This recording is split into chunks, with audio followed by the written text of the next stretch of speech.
యువత కోసమైతే మన ఉద్యోగాలు మనకు వస్తాయని, మన ఉపాధి మనకు వస్తుందని, మన నిధులు మన నీళ్లు మనకు వస్తాయని చెప్పి ఆ రోజు ఏ పోరాటం మొదలైతే ఈ తెలంగాణ రాష్ట్రం ఏర్పడ్డదో, ఆ తెలంగాణ రాష్ట్రం వచ్చిన తర్వాత ఎవరికన్నా అన్యాయం జరిగిందంటే అందరికన్నా పెద్ద అన్యాయం జరిగింది కేవలం యువతకు మాత్రమే తెలియజేస్తా ఉన్నాను. తెలంగాణ రాష్ట్రంలో గత 10 సంవత్సరాలలో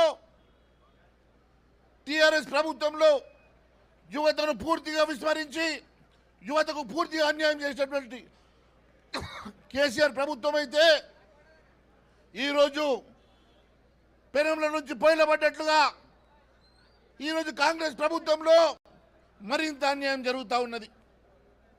హైదరాబాద్లో గత సంవత్సరం మే నెలలో యువత డిక్లరేషన్ పేరు మీద తెలంగాణలో యువతకు న్యాయం చేస్తామని, 2 లక్షల ఉద్యోగాలు ఇస్తామని, 4,000 రూపాయలు నిరుద్యోగ భృతి ఇస్తామని, 10 లక్షల రూపాయలు మీ అందరికీ ఉపాధి హామీ కింద, మీ అందరికీ స్వయం ఉపాధి కింద 10 లక్షలు ఇస్తామని చెప్పినటువంటి ప్రభుత్వం అన్ని రకాలుగా మాట మార్చి ఇప్పటి వరకు ఏ ఒక్క హామీ నెరవేర్చకుండా పూర్తిగా అన్యాయం చేసినటువంటి ఈ ప్రభుత్వం గద్దె దిగే వరకు అందరం కలిసి కట్టుగా నడుద్దామని చెప్పి తెలియజేస్తా ఉన్నాను.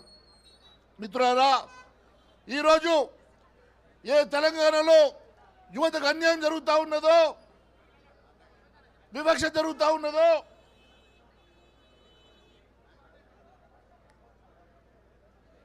ఈ తెలంగాణలో అందరికన్నా పెద్ద వివక్ష జరుగుతున్నటువంటి నిరుద్యోగ యువత మీద విపరీతంగా లాఠీ చార్జీలతోటి, కేసులతోటి, నిర్బంధంతో మీ మీద పెడుతున్నటువంటి కేసులు చూస్తూ ఉంటే ఈరోజు ఈ ప్రభుత్వం ఎక్కువ రోజులు మనుగడ సాగే పరిస్థితి లేదు.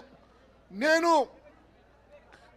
ధర్నా చౌక్ నుంచి హెచ్చరిస్తా ఉన్నాను రేవంత్ రెడ్డి గారిని.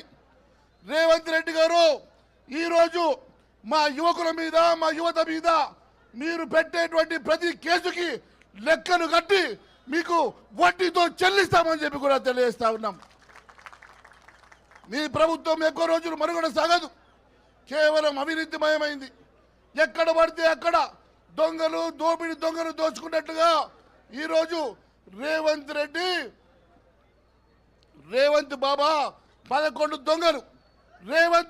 11 దొంగలుగా మీ మంత్రులు ఎక్కడికక్కడ కౌంటర్లు ఓపెన్ చేసుకొని అవినీతి కౌంటర్లతోటి ఈరోజు ఈ రాష్ట్రాన్ని నడిపిస్తూ ఉన్నారు.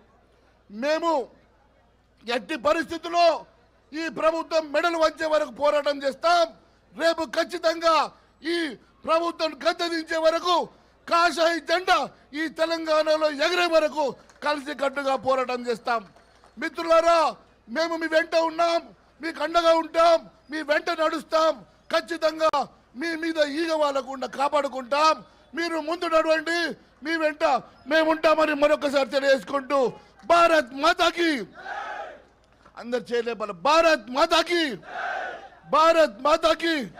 ధన్యవాదాలు.